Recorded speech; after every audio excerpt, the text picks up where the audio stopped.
Ready to roll on a Tuesday night in Nashville, Tennessee. Welcome in to the Nashville Soccer Show on 104.5 The Zone. Crew's all here. Davey Shepard, Lucas Panzica. I am Will Bowling. Lots to discuss, gentlemen. A win on Sunday afternoon against DC United. A game tomorrow night, a very big one against Orlando City. And MLS Commissioner Don Garber. Our sit-down interview with him coming up in about 10 minutes. Boys, how are we? Good to see you. Doing good. Long weekend. Missed the game the other day, which I rarely do. And another just outpouring of goals. I think the last one I missed was the Hani hat trick. So I was not that one either. So I've missed two fun ones. Man, so, you should stop showing up to games. I guess that seems to be the I don't show up to the away games, and those are the ones we have the problem. Nashville has the problems with. So that's true. I don't know. 5-2. I'm already going to. Is this going to be another dark, gloomy Nashville Soccer Show after 3 minutes? Because they gave up a goal on a set piece again, which we could still get into, is still a major concern that is a little bit inexplicable about this Nashville SC team. But they do get a 5-2 win, and they now, gentlemen, move to 2-0-5 this season when another team concedes first in Nissan Stadium. Pretty remarkable. Yeah, pretty amazing. They've conceded first 6 times at home, and to remain unblemished. 7 now. 2-0-5. Was that 7? 5 draws. Yeah, so to stay unbeaten at home and not just stay unbeaten, but the run of results they've had at home recently and the manner in which they've won those games, it's pretty remarkable. I don't know if that's a stat that's tracked in MLS with MLS stat heads, but, man, I imagine Nashville would lead the league in wins at home after conceding. Well, then go ahead and tweet out the answer to that whenever you find it. Yeah, perfect. Thanks.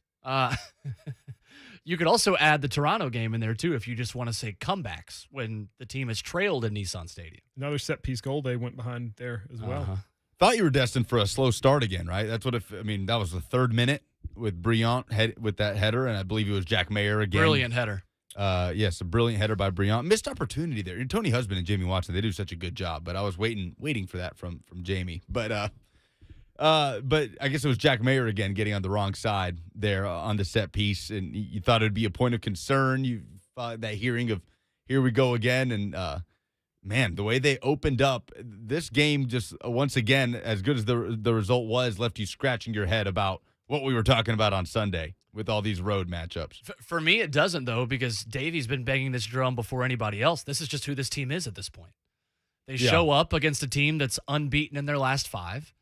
And then they no-show or just don't have creativity in the final third and miss tap-ins on the road against bad That doesn't teams. make it any less bizarre. No, I know. Yeah, it is what it is, yes. The bizarrity is not a word. The bizarre factor. We're making up words. That's it is not now. bad. That just should be. The bizarrity of Nashville SC just is the norm at this point. I think I like that. 104.5 The Zone TV is where you can interact with the show. Twitch, YouTube, Facebook Live, and Twitter Live. Later on in the show, gentlemen, we are going to tease, as they call in the business, the biggest interview we have had on this show.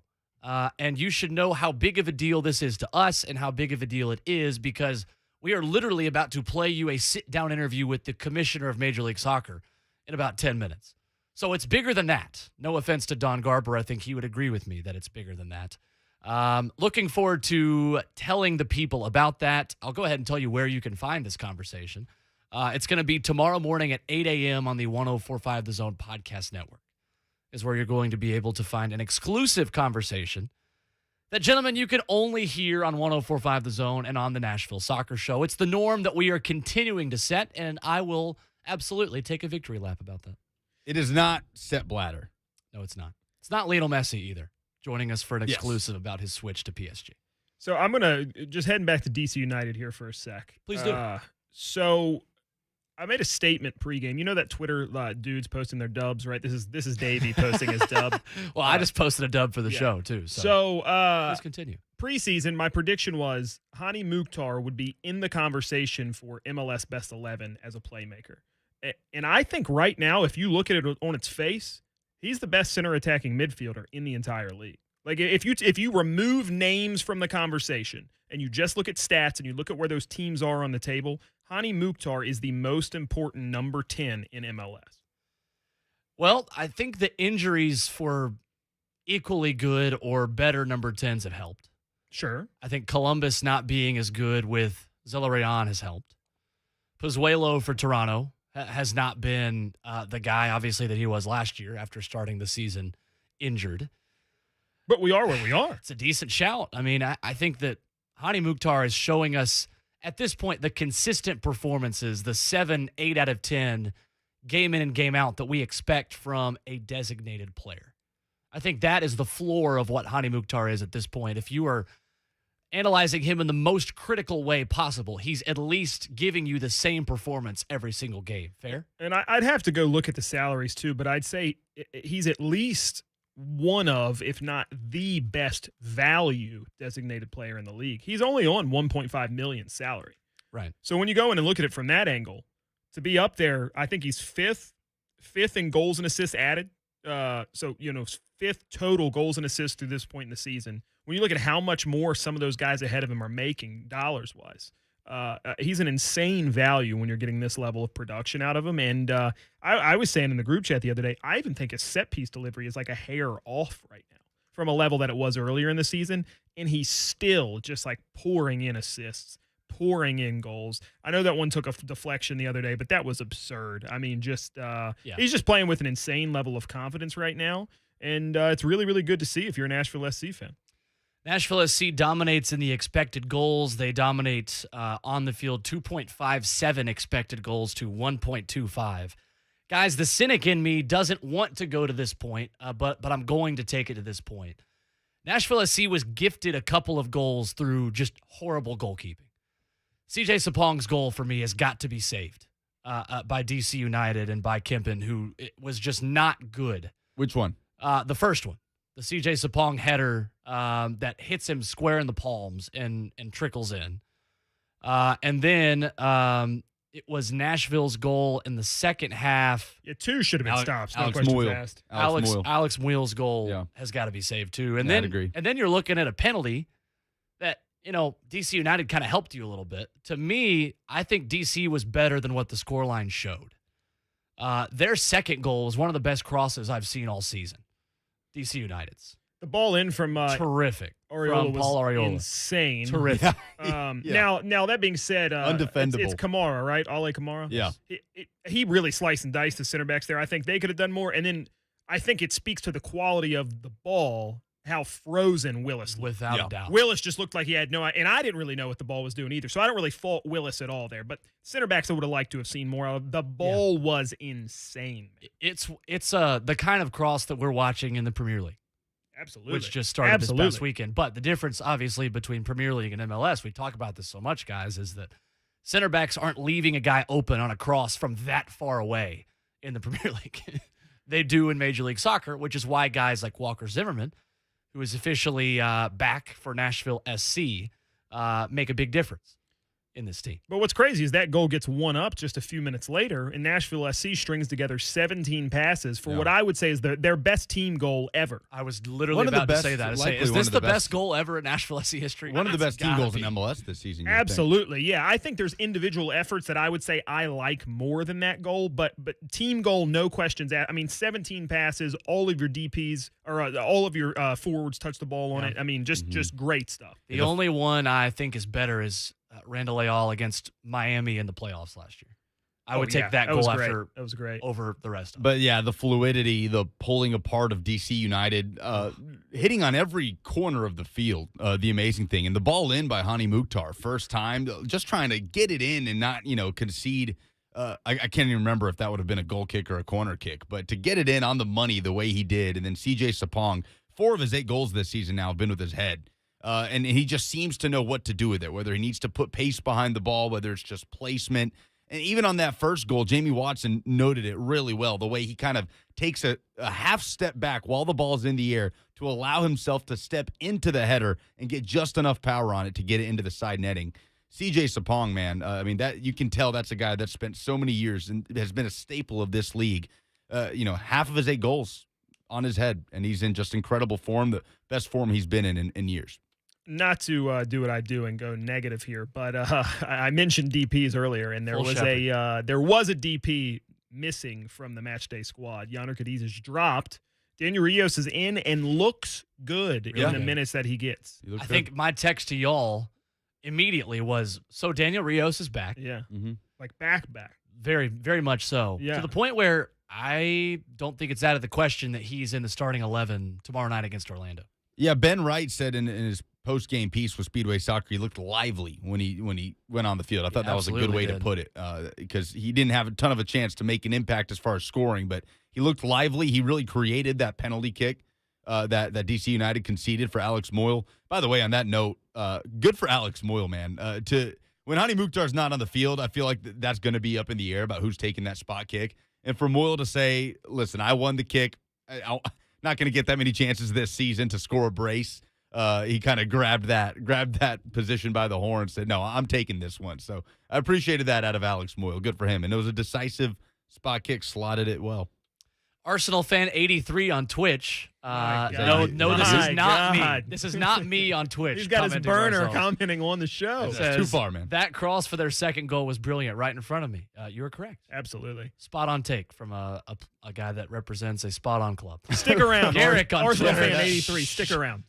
Yeah, spot on club. Stop it. Well, I would push back kind of on what you're saying about DC United gifting a couple things to Nashville in this game. You could argue that some better goalkeeping could have been called for at times with DC. But look, Nashville outshot DC United 17-8 in this game. They were the aggressor. They were on the front foot. And I know like Hani Mukhtar's goal takes a wicked deflection before it goes in. But anytime you're creating that kind of pressure and putting a team on its heels in that way, I do think that you deserve those results. Whether or not it comes from bad goalkeeping or a bad decision in the box, you're still creating those by putting on the pressure and shots and free-flowing. So I do think Nashville created its own success, even if DC United slipped up in spots. I don't think there's any question about who was the better team. Well, and I saw some I'm chatter. not saying that. I saw some chatter on Twitter and MLS. Hey, if Hamid's in this game, it's totally different. Well, it's like, if Walker Zimmerman starts this game, it's a totally different result. Yeah, I don't think Nashville concedes either of its I don't goals. either, right? So Walker it's Zimmerman's in the game. 3-0 instead of 5-2, or it is what it is, or 3-1. You right? Yeah, or, it just or is 3-2. what it is. Yeah, I mean, can play that game all day. Yeah, it's Nashville. I think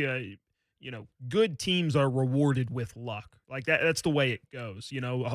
I think luck is a result of hard work, and they just worked their butts off the other day. A better team on the field, no questions asked. Other thing they did, kind of in the shape they started in, guys, we were concerned about Nashville matching up man for man against Miami, who was in the same shape as Nashville, and Nashville didn't look as good. DC United put a 3-4-3 on the field. Nashville was in a similar kind of 3-4-3 and didn't have any issues. Yeah, this had the makings of a good free-flowing game to begin with, right? Absolutely. When you have a like-for-like formation And it out was there. good and free-flowing. Sure was. I mean, both teams are going for it. Yeah. We haven't hit on it hard enough. DC United's good. They're very They're good playing team. good soccer right now. They've They haven't not lost lost in 5 games. Have not lost in a month. Playing really well. The injuries kind of start to stack up again. I mean, Steve Birnbaum had to go off with a knock. He wasn't really very good when he was on the field, so I don't, in the story of this particular game, that certainly is not part of the story of why who's a DC heck of a lost. player is that Gressel dude. He's so good. He's a grinder. Yeah. That's an MLS grinder. Atlanta that just still does the misses him. job. Still misses him. Absolutely. It's a 8 playoff goals, team right now. 8 goals, yeah. 8 goals in about 11:50 minutes for CJ Sapong this year. Look, Matt Doyle wrote it in his piece for MLSsoccer.com. I mean, Ake Loba's not getting on this team right now in the starting 11 at number 9. There's just no way you can justify it because the job that CJ Sapong does of always being in the right spot. But guys, like, his movement off the ball and his hold-up play is just as exemplary as his goal-scoring record right now. And to me, I keep going back to those final 15 minutes in Miami when Ake Loba's brought on. And it's unfair to make this Ake Loba's identity. So I don't want this to be, Will thinks that Ake Loba can't hold up the ball at all, so he shouldn't be starting. That people are going to take it that way, and that's not what I'm saying. I just think CJ Sapong is so much better at that part of the game.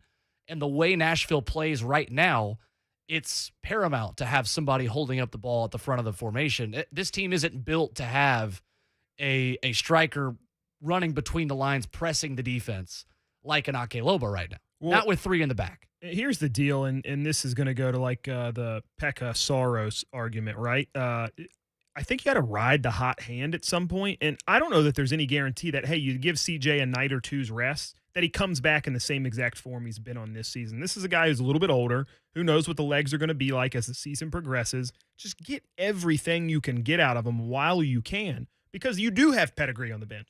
Daniel Rios is a clinical finisher.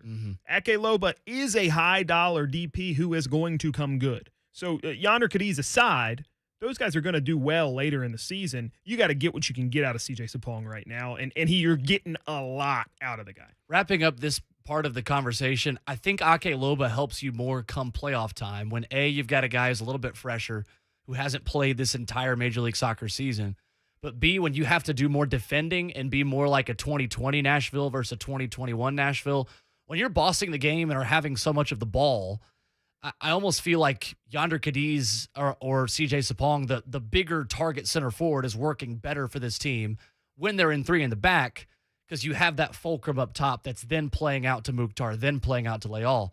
When you're having to counterattack as quickly as you can against a team on the road who's a higher seed than you in the playoffs, that's when I think Ake Loba is going to come in handy. And Ake Loba is going to get every opportunity. You certainly don't spend that much money on a guy and just bench him for. He's not even being benched right now. He's got to earn it. I fully expect him to do that, probably sooner rather than later. All right, when we come back, we will introduce our interview with Major League Soccer Commissioner Don Garber, discussing the future of Nashville SC, whether that's physically in the new stadium, which he got a chance to look at, or how Nashville SC has surprised Don Garber in Major League Soccer so far. Plus, is Nashville a World Cup city? Don Garber has a unique perspective on that. He will give his take there. And after we talk to Don Garber, a big announcement for the Nashville Soccer Show. Our biggest guest yet. No offense, Don. We'll tell you who that is coming up next. Nashville Soccer Show, 104.5 The Zone. Do I have everybody's attention now? Coming up tomorrow morning. Thanks to Adam Sparks and John Glennon for joining Tuesday's show. Fam, if you missed part of the show, download the podcast anywhere you get your audio. We have a heavyweight show set for Wednesday, including WWE superstar Drew McIntyre. I will successfully defend the J. Martin Ramon Championship belt. Yeah, good luck with that, Mon. We'll also be joined by the clean-shaven Rhett Bryan of Titans Radio. And my VFL brother, Inky Johnson, will provide some midweek motivation. J. Martin Ramon, tomorrow morning from 6 to 10 a.m. on 104.5 The Zone.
Nashville Soccer Show. Looking forward to hearing our chat with Don Garber, Commissioner of Major League Soccer, who's going to give us a cool perspective on Nashville SC and on the city of Nashville growing as a soccer town. And following the conclusion of that interview, we will give our takeaways from that and hear about the biggest guests in the history of the Nashville Soccer Show. Coming up tomorrow via podcast at 8 a.m. I always feel weird saying that because we haven't been a show for that long. Actually, this past week was our 1-year anniversary. I don't think your mic's on. Oh, There you are. Hello. Whoa. 1-year anniversary. We Who's should have that? we should have done something. We should have. We're both out of town. We should have gone on a date. So We'll make up for it. bad to say. Well, hey, what you doing tomorrow night before and after the Nashville soccer game? All right, guys, let's get to this conversation. Major League Soccer Commissioner Don Garber. Sat down with him last week. If you've missed the chance to listen to the podcast, here is everything we had to discuss with the head man in Major League Soccer, Mr. Don Garber. I'm Will Bowling. Pleased to be joined today by Major League Soccer Commissioner Don Garber. A great conversation we're looking forward to have about the future of Nashville, future of MLS, and the future of course, MLS here in Nashville. Don, great to see you today. How are you? I'm doing great. It's been a whirlwind. Got in yesterday and toured the stadium, met with some staff, met with some fans last night at a cool bar, which was tons of fun. And now here in the stadium, happy to chat with you guys. Well, if there's one thing we know how to do here in Nashville, it is cool bars. So that is certainly the cool experience. That's why I didn't remember the name, because I've been in so many cool bars. I love it.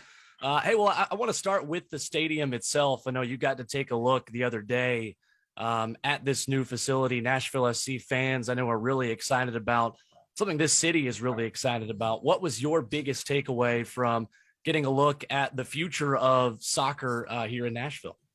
Well, the stadium's big, and that's going to be one of its calling cards. It's the largest soccer-specific stadium in our country.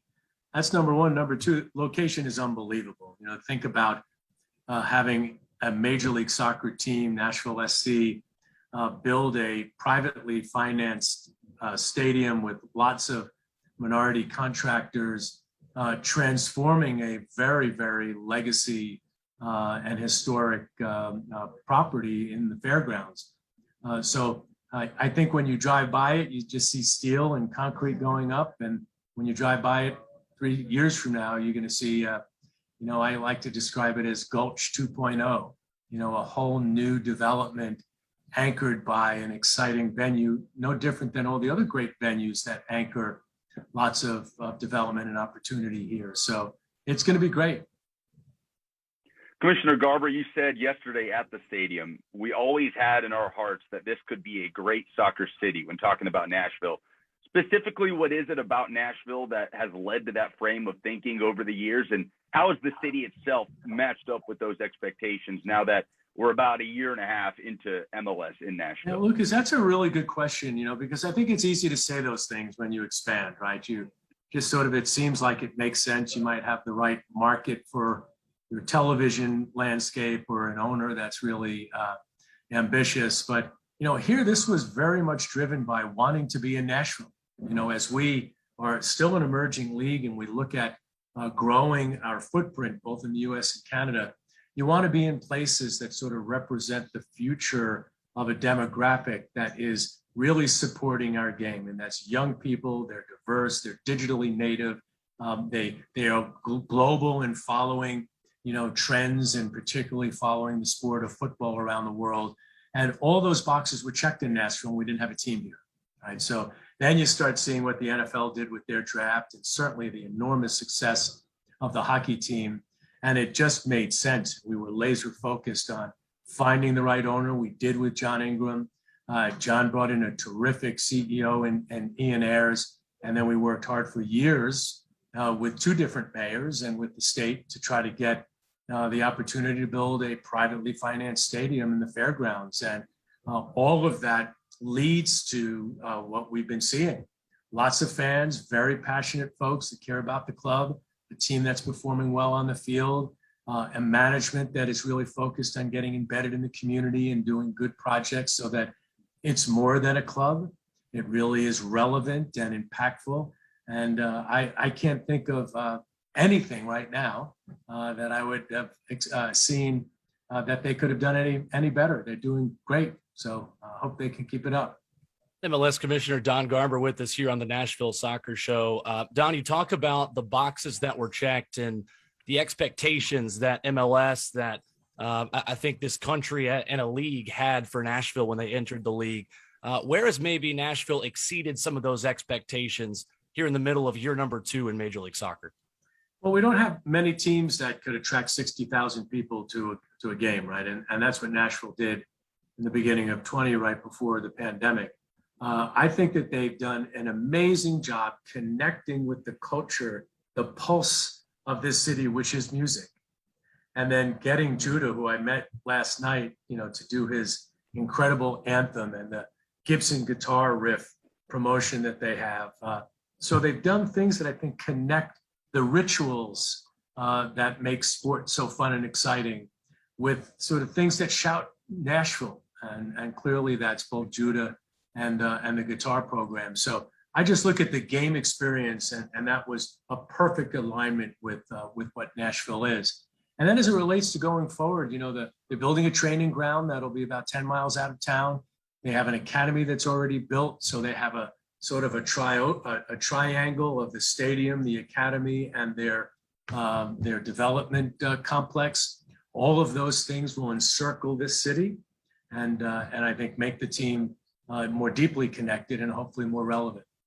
On the field, this team has really built its foundation with MLS veterans, guys like Dax McCarty and Anibal Godoy, who have certainly been around the block in Major League Soccer and had an expectation and a vision for what it would be like to build a team within MLS. How pleased does that make you when teams are not only as successful as Nashville has been over these first 2 seasons, but are doing so with MLS vets and building with a core that has a lot of Major League Soccer experience? Really what needs to happen, well, that teams need to pick their own strategy, right? It's what makes sport great. And in our league, it is driven by parity, which is what the North American leagues are focused on. But, when you think about what Ian and Mike Jacobs have done, they made a decision that they wanted to build it around something that they thought would work for Nashville. So, Walker Zimmerman was at our event last night. I mean, he was like a rock star. Dax McCarty is a guy that I think has got a great future either in your business or in the league. A guy that's been around for so many years, even playing for our national team. So you have the veteran in Dax, and now you have Walker bringing home a trophy against Mexico in the Gold Cup 2 weeks ago. And I think it's smart. And I think they've made decisions about how they want to spend their money. They made decisions about players that they're signing, that players that ultimately I think will resonate with this growing fan base. And I'm pleased that we have diversity of strategy across our league so that somebody who might not live in Nashville, but might live in the region, who can basically maybe be a Cincinnati fan because they might be closer to Cincinnati or they might be an Atlanta fan, but they decide to be a fan of Nashville, even though they might be equidistant because they believe in what this team represents on and off the field. To build off of that, you mentioned Walker Zimmerman and that Gold Cup title. Obviously, Zimmerman was out for a large part of that tournament with injury, was captaining the side before that happened. But as you see that version of the U.S. men's national team built by young MLS players win that tournament, beating Mexico in a final, what did that mean for you in this league as now you start to see European clubs starting to take notice of the young talent coming out of the States? Gianluca Busio, just one example, signing for Venezia and Serie A. How do you kind of try to strike the balance of appreciating that, but at the same time wanting to keep homegrown talent here? There's really two things there. The first is that, good for the MLS players, average age 24, beating the senior Mexican team, proving all those people who said it was a second team, right? And yet, thank goodness for Greg Berhalter, the U.S. coach, saying there isn't a first team and a second team, there's one team. And both teams won championships against the Mexicans in the Nations League earlier in the year and now in the Gold Cup. So I'm proud of that. And I'm proud of the fact that it wasn't just an MLS team, but it was a young one, average age, as I said, 24.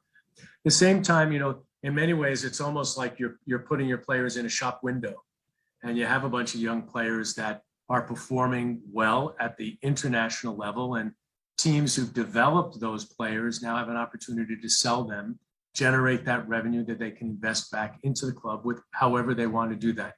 Invest it in their development program and get the next Busio, or put it into signing an international player that might, create lots of drama and lots of excitement. So at the end of the day, football is a global market. We are both a buyer and seller of talent. Years ago, we were just a buyer. That's one-sided and doesn't make any sense. We were an outlier. Now we're kind of in the realm of the way all other leagues, whether it's the Premier League, the Bundesliga, Serie A, or the smaller leagues in South America, that's the way they operate. That's the way we're going to operate. Last one for me, Commissioner Garber, and we really appreciate you taking the time here. As we see Austin now having a successful expansion season, Charlotte on the horizon, among others, is there an ideal number of teams in each conference that would make you say, let's put a cap on it, at least for the time being? Well, I think the question really, the answer is really less about how many in each conference, but how many as a league total, right? The other leagues here in this country are 30 or 32 teams. The first division football teams around the world are 18 to 20. They're already way bigger than the other leagues. Again, we play across the largest landmass in all of global football, across 3 time zones, multiple weather, zones. So we need to do that. We're across 2 countries in the U.S. and Mexico. 30 is where we'll be, and we'll be there for the foreseeable future. But who knows what the world looks like? And, there's so much disruption going on in the global football market. Hard to say what forever will look like, because forever is a long time. One last thing for you, Don, and we'll let you go. This has been a great conversation. I'll echo what Lucas said. We certainly appreciate it. I remember thinking back to before Nashville was awarded an MLS team, and thinking back to Tottenham, Manchester City, and Nissan Stadium, a Gold Cup match in Nissan Stadium that was Nashville's stage to prove that they were a Major League Soccer city and a Major League Soccer market. Coming up in a couple weeks, it's USA Canada, and the new stage Nashville has is trying to be a World Cup host site. How strong is Nashville's case to host a couple of World Cup games here in a couple of years when that comes to the United States? Well, ultimately the decision is made by FIFA, based in Switzerland, and both markets here will all have committees, as does Nashville, to try to tell the story about why it makes sense for, in this case, Nashville to be one of those 12. Nashville is a big, big, big event city. I mean, it's about as big event city as you possibly could have, evidenced by how well the race came off the other day. Certainly the NFL draft, which I thought sort of transformed big events for the National Football League, and then look at the excitement around the Stanley Cup for the Predators. So, there's no doubt that Nashville checks a lot of boxes. I think that what I would say to every soccer fan that's watching or listening to this show, go out and go to the USA Canada game and show FIFA that this is not just a great city to have a party and have a great meal and catch a good concert, but it's a great soccer town. We've got a great team in Nashville SC with a big fan base, a terrific brand, but there are people that will come from all over the region, if not all over the country, to see an important game. And the USA-Canada game, early September, is an important match for the U.S. So fill this stadium, do everything you can to do that. I get the media, I get the government, I get everybody else that wants this to be a World Cup site to get together and say, let's fill Nissan Stadium so we can show FIFA what we'll deliver if we get the World Cup. Well, this has been great, Don. MLS Commissioner Don Garber has been our guest here on the Nashville Soccer Show. Hey, enjoy the rest of the trip to Nashville. We really appreciate a couple minutes. Thanks a lot. Bye-bye. So there is the Don himself of MLS, Don Garber, with us. Really appreciate him taking a couple minutes middle of last week to talk with us. Thought it was worthy of getting right to the people last week. So we went ahead and released it via podcast, which is something we're going to do again tomorrow. More on that coming up in a matter of seconds. But also wanted to give that the airtime it deserved on this radio station as well. Guys, anything big you took away from what Don Garber had to say with us? Yeah, he apologized for the toaster I was recording out of malfunctioning, but just a call to action there at the end, right? Fill up the stadium. Government officials band together. I mean, it was like an impassioned call to action about filling up the stadium, and I think he's a guy that believes in soccer in Nashville. Just everything he said about the stadium and this club and its entry into MLS, and kind of strengthened by that interview right there. I was impressed at how engaged he was there at the end about fill the stadium up, bring the World Cup to Nashville. It's up to you. First, I hate that I missed it by about 10 minutes. I know. My train arriving in Chicago. That was very annoying. Second, and this is a bit of a weird prediction, but here's what I think you are going to see happen. We've already seen it start happening in the NFL. Vaccines required or negative tests required to enter games. I think that weekend you are going to see U.S. Soccer say, to attend this match, you're going to need a vaccination or a negative test, and I think you see the Titans pick that up the very next week for their home starter against the Arizona Cardinals. So that's just a little oddball thing that I think you're going to see happen. I don't think you'd see it naturally happen here very easily, but it's the way to ensure people in the stands, the most amount of people all season long. I think it's a pretty natural thing. That's a good point, and we should have asked that. Literally. That's why we got 3 hosts on this show right now. I know. Well, gentlemen, should we just play the audio, the excerpt we have from this guest before we even say who it is? Is that something we should do? I'm taking a poll here. I think we should say who it is. Say who it is. His voice doesn't give it away that much. The theater, Lucas. We're sitting here talking about theater and radio. Coming tomorrow at 8 in the morning, a.m., Central Standard Time, on the 104.5 The Zone podcast network, United States men's national team head coach Greg Berhalter. With us on the Nashville Soccer Show, wherever you listen to podcasts, Apple, Spotify, Google Play, Stitcher, as well as the Zone podcast feed and the Speedway Soccer feed. Greg, tomorrow. We're looking forward to it, guys. Yes, I mean, it was a lot of fun, and I think here's the big thing. Coming out of the summer that the U.S. men's national team has had, Will, I mean, me and you are probably up there with harshest critics the guy could have had. That's correct. But he answered the bell. He and did. so no matter what you thought of the hire, no matter what you thought coming in, I mean, he said it himself, and we'll tease it. Through 9 finals they've played in the last X years against Mexico. They've won 3 of them. 2 of them were this summer. He was at the helm. So it's, I mean, a pretty impressive summer. And look, I think, it's all left to do, though, right? Because if you have the great summer and you don't make the World Cup, none of it matters. The biggest test is yet to come. We know that. But look, the results speak for themselves. He has the highest winning percentage of any full-time coach in U.S. men's national team history, beating Mexico in 2 finals within a span of just a few months. He's turned a lot of naysayers onto his side, which really, I think, speaks volumes. But again, yeah, you're right. The big test is on its way. Anytime we talk with anyone about soccer, about U.S. soccer, a guest of this size, until there is a World Cup hosting list, this question is always going to be asked on this show, and it should always be asked of guests the size of Greg Berhalter and Don Garber. You just heard us ask Don Garber about if Nashville is an ideal candidate for the 2026 World Cup. And here is what Greg Berhalter had to say when we asked him that, which you can hear tomorrow on the Zone Podcast Network.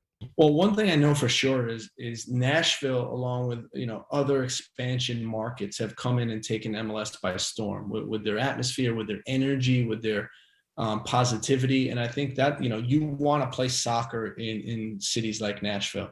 What I remember from that semifinal is we came out all over Jamaica, and then unfortunately there was about a 90-minute weather delay. Yeah. That we lost a little bit of momentum, but we were able to win the game 3-1, and a good number of fans did hang around.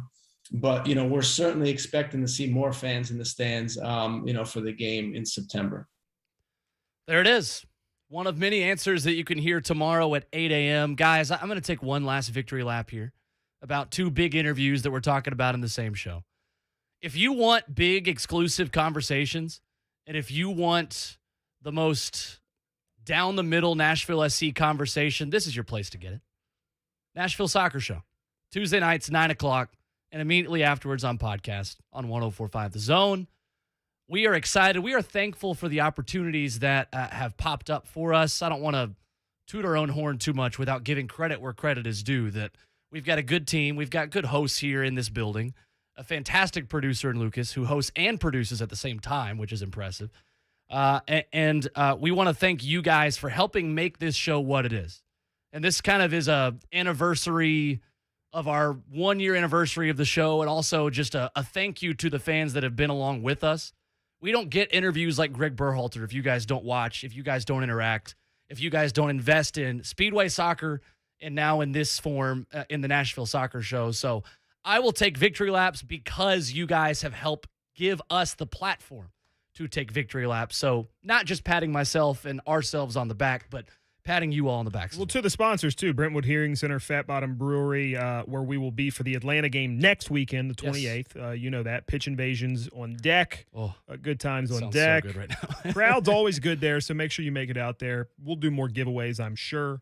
But yeah, with the sponsors, the listeners, it lets us do what we love doing, which is talk about soccer, and we get to do it every week together with a group of friends. So, yeah, grateful eternally. Any success we have is because of you guys. So I don't want to ever come across that we're tooting our own horns and saying, oh, look at how great we are. We're great because y'all have helped make us great.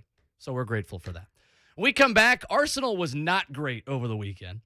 And I'm going to be forced to talk about that here into a microphone on 104.5 The Zone. Plus, Chelsea making moves.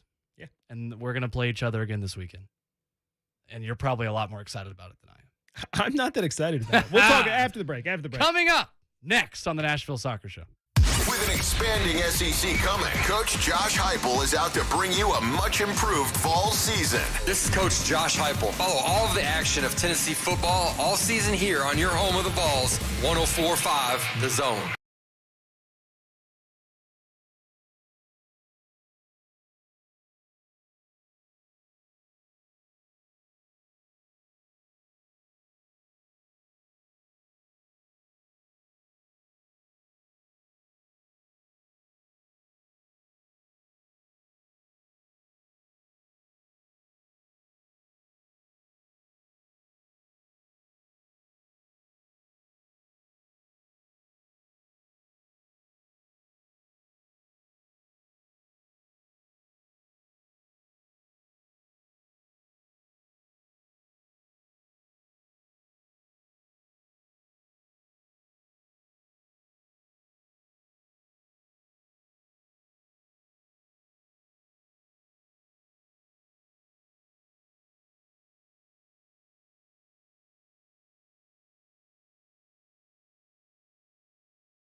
can find wherever you listen to podcasts at 10 p.m. tonight. It's Apple, Spotify, Google Play, and Stitcher. It's also where you're going to find Greg Berhalter waiting for you in the morning. A full sit-down with us here on the Nashville Soccer Show. Got into a lot with him talking about, I think specifically the thing that stuck out to me was talking about Walker Zimmerman. And how he kind of fit, how he has been there kind of since the beginning of Berhalter's time with the United States. I wanted to ask him, why don't you put Walker Zimmerman in more competitive games? But that's neither here nor there. Premier League is back, gentlemen. Where do we begin? Arsenal, I'm just going to start with Arsenal because I'm not going to let you dominate it with No, I'm not going to dominate Okay. it. I'm going to bring on air the conversation we were right. just having off air. I don't know why people are surprised that Arsenal lost to Brentford. I say that as an Arsenal fan. All right. Well, no, this is where I put a stop to this No, because no. a week ago we're having a conversation where Davey Different. picked Arsenal 5th. You're lauding the changes they made I in the still like offseason. them. I still like them long term. It's a different long-term discussion do. because a lot of the changes they've made haven't been implemented yet. Like Ben White was it. Lukonga was it. Lukonga was playing beside Granit Xhaka. Ben White's playing between a statue and Pablo Mari, who has no place playing in the He's Premier bad. League for a He's good bad. team. He's horrible. And Callum Chambers, who is a statue at right back. Ben White had zero cover. Like, Hector Bellerin's bad, but at least he's fast and can, like, make up for mistakes when he makes them. Callum Chambers just makes mistakes. It's like, well, not going to get there. Anyway. So does Odegaard change this team? I don't think it changes this team. I just think this team isn't deep enough to be competitive when it's hurt, and that's what it is right now. They're missing Lacazette. They're missing Aubameyang. They're missing Thomas Partey. That, to me, is enough, right? That Gabriel Magalhaes, their best left-sided center back. Like a back four of Nuno Tavares, who I think is showing enough to be the starting right back, out of position. For We're getting in the weeds here. No, I'm just We're saying. getting in the weeds here. I'm defending why I think that long-term, I still think they can be better, but I didn't expect them to beat a team that was playing its first game in front of an insane audience. That's the bigger in thing. 74 years. That's the bigger thing for me. I said before the schedules came out, I wanted no part of Brentford for Chelsea in match 1. So I'll give you that. And here's the thing: why I still don't mind Arsenal. I think the best thing that could happen to Arsenal is Arteta gets canned. I was going to say, I think he's fired. Get a within real 6 manager. months. I think he's fired. within 6 Conte's months. out there. Hire him. Yeah. Conte, or I think Ten Hag from Ajax would be the pick, and you bring Mark Overmars, Invincible, over to be the technical director too. Yeah. So That's the problem, is that Arsenal's biggest issue, I don't think, is Arteta. It's having a first-time technical director in the Premier League and a first-time Premier League head coach at the same time. Having Edu Gaspar put this team together for the first time ever, while you have a first-time manager managing a team for the first time ever, is not a good combination when you don't have an owner that's invested in winning. Well, if you thought it was bad Friday night, how bad did you think it was Sunday afternoon after Tottenham goes out there and beats Manchester City? That's a heck of a performance for a Harry Kane-less Tottenham. That probably seals Harry Kane's fate of going to Manchester I saw City. something now. that said that Really was a good game performance. between two teams that were missing Harry Kane. Why That's exactly right. I like Son more than I like Kane in that team. Oh, that's insane. I'm He not just going does to get on more. this with. He does. does it's more. Just so crazy, dude. Son is good. It's literally. I'm telling you, and I like you a lot. It is as dumb of a sports take as I've ever heard. What? It's literally. Well, The guy is like It's a partly top his- 5 footballer in the Different world, players. and you're telling me Different like players. the third Availability. best player on the team is I better. do than love Heung-min Son. him. I like the guy. who Who else is better doesn't than like Son? him? No, he's probably the second best. You're right. Okay, I'll give you that. I'll give Can you that. Can we take a moment to acknowledge that Davey and I's picks to win the Premier League this year looked by far the best They team out did of look anyone good, in the Premier Manchester League. United. Pogba you're was 138th on of the way to fire. being right. Did you see Souness afterwards? He says Greenwood was man of the match, and Micah Richards is like, Pogba had 4 assists. What do you want the guy to do? Jadon Sancho with a nice little looked entry. good, absolutely. Bruno Fernandes bounces back from a rough Euros. Fernandez. Chelsea and Liverpool both look good as well. 3-0 wins for both of them against Norwich and Crystal Palace, so nothing huge. Good to see a Pulisic goal as well. Good to see a Pulisic goal. It was nice, scrappy one around the net. And then Lukaku arrives. And look, Chelsea's got a pretty tough little start here. Away to Arsenal, away to Liverpool, home at Villa, away to Spurs. They always front load these big 6 games in that first month. If you can navigate that as Chelsea with, say you get a draw or two draws and a win out of those 3 big 6 games, you're in really, really good position heading into the rest of the season. Yeah. I probably say this every year, but I really do feel like we're in for one of the more fun title races we've had down the stretch at the end of the season in a while. Ben Wright said it in the chat the other day. It was 18 points between first and fourth last year. I think it's less than 10 this year. I think that's a fair point. Yeah, I think it's going to be pretty tight. I don't see City running away with it like they did last year. Now, again, you bring in Kane, who knows? Maybe all the bets are off. But, and I'll say this. I can't wait. He sure looks like a man without a country right now. I mean, Kane? Yeah, he does. Like, it's a weird. I thought Nuno handled the interview really well, post game and pregame. But it's an odd little scenario. I can't stop. And I mean, so happy. We'll see. I mean, he's very good. Yeah. Like he's a very good player. Very good player. Yeah, very good player. There's no way around it. Oh goodness. Chelsea Arsenal this weekend. Look, Ben Wright on Twitter says 5 minutes in and Pogba hasn't been mentioned yet. Fraud. I said it. Yeah, I know. But it's because once I was so sad after Arsenal opened the weekend that there was no chance I was watching another second of the Premier League over the weekend. And I was also working, to be fair. I was on the air Sunday calling a track meet when I got a text from one of my Tottenham buddies. I don't know. I have too many of those. It's one of my best friends. Said, sell Kane. And so I loved it. I was like, oh, great. Like, I guess you came around on it and didn't even know they were playing. I knew they were playing each other, but I didn't know when. And I looked down after the broadcast over. I was like, oh, they won? That's why you're saying sell Kane. City kind of looked like a team without many ideas. And it goes back to the Champions League final against Chelsea. Yeah. Pep just toying with stuff maybe a little bit too much. Trust. And look, I hope Trust Harry the Kane process. helps. I think Harry Kane helps, but how long can a 36-year-old Fernandinho cut it in the middle of the park It's for Manchester amazing, man. City? It's You incredible know what that I mean? guy's still getting I think he's great, and I think he's like a long-standing servant of the league and doesn't get nearly enough credit. But if you want to be the best team in the world and win the Champions League, you got to have better than Fernandinho starting in the middle of the park. Fair points. We'll be back at it again. We certainly will be back at it again next week to discuss how in the world Arsenal had 20% of the ball and beat Chelsea again. Plus, Nashville SC in Orlando. Gonna be a big one, boys. Coming up tomorrow night at the Carpet on Cumberland. Ooh, I might have just did something there. The Carpet on Cumberland. Trademark it. Greg Berhalter tomorrow morning on your podcast feed. Make sure you rate, review, subscribe, unsubscribe, resubscribe. We'll talk to you next week.